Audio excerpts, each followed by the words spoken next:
Let's read Time for Bed, Old House.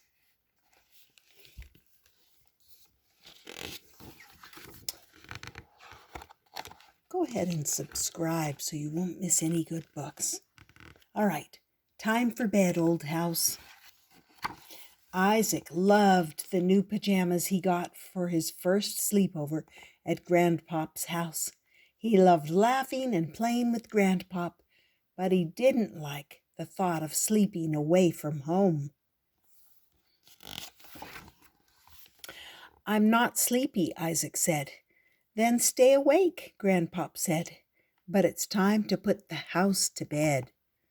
I never heard of putting a house to bed, said Isaac. Well, little buddy, said Grandpop, let me show you and Bear how it's done. First, you move kind of quiet and slow. Grandpop took soft, slow steps across the room. Isaac took soft, slow steps behind him. Now let's make it nice and dark and cozy, Grandpop said, and he turned off the light. Click, click, click. What's that noise? Asked Isaac. He reached for Grandpop's hand. That's just Snuffles, Grandpop said. The old dog plodded across the floor, nails clicking. Isaac gave Snuffles a pat.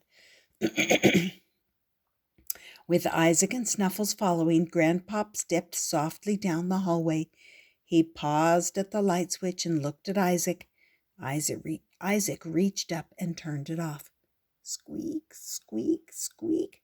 What's that noise? Asked Isaac. Grandpop brought Isaac over to the window and pointed. The wind is blowing your swings back and forth, he said. Isaac could see them moving in the moonlight.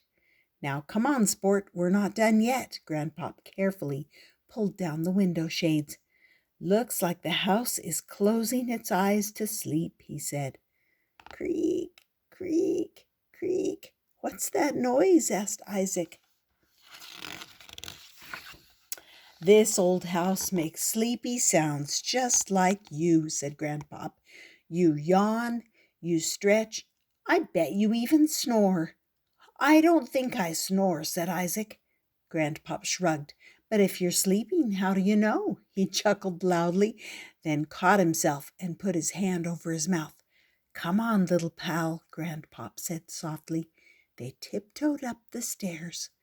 When Snuffles yawned a squeaky yawn, Grandpop put his finger to his lips and whispered, Shh, Snuffles, shh. They went into Mama's old room. Time to read a bedtime story to the house, Grandpop said quietly to Isaac. But I can't read yet, Isaac said quietly to Grandpop. I bet you can read pictures. Grandpop settled himself into the big chair by the bed and held out a book to Isaac. Just tell me what you see on each page. Isaac climbed onto Grandpop's lap and described the first picture. A little boy is looking out the window. There's snow on the ground. Isaac turned to the page. He's outside, wearing a red jacket. Good job, said Grandpop. Keep going. When Isaac finished reading the pictures in the book, he rested his head on Grandpop's shoulder. He could hear him breathing slow and steady. He looked up and saw that he had read Grandpop to sleep.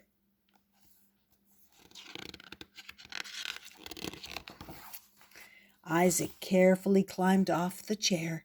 He covered Grandpop with a blanket. Then, taking soft, slow steps, Isaac walked over to the window. He gently closed the shade and whispered, Time for bed, old house. When the grandfather clock chimed from the hallway, Isaac put his finger to his lips. Shh, Mr. Clock, shh.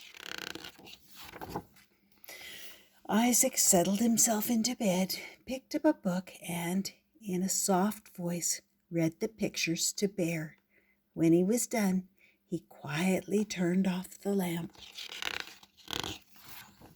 Click, click, click.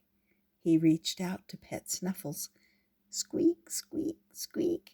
He thought of the fun he and Bear would have on the swings tomorrow. Creak, creak, creak.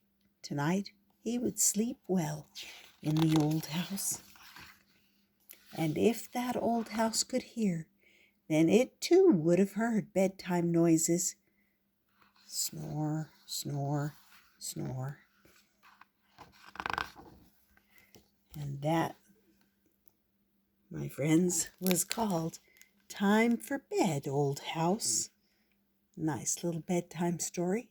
I hope you enjoyed it. I hope you subscribe, and I hope you come back often.